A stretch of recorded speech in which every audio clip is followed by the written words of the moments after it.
here's some of the key things with the deadlift. Deadlift, we want to keep neutral spine at all times. If there's any exercise where it's most important to do that, it's the deadlift because of the distance the weight has to be lifted. One of the main variables you want to do is when you approach the bar, keep the bar very, very close to your shins. Don't keep it out in front or over your toes.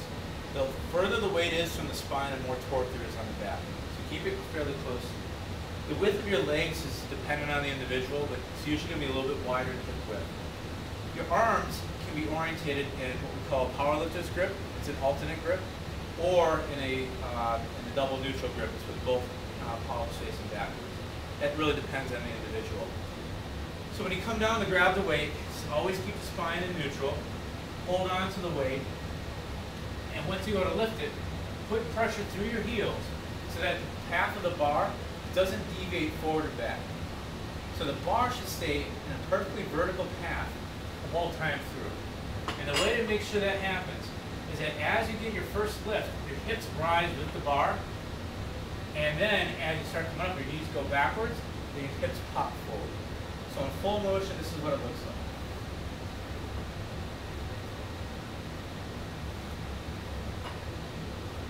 One of the biggest errors is to bend the knees so that the body has to deviate forward to get the bar away from the knees. And that's the same coming up. It's what we call squatting the weight up. The knees go really far forward, so the bar has no choice but to go around the knees and then back up. That's a knee-dominant motion or a hip-dominant exercise. So instead, as you go to lift the weight up, the knees should transfer backwards as the weight goes onto the heels, and the hips should be the main mover as you come up. And the whole time the spine stays neutral.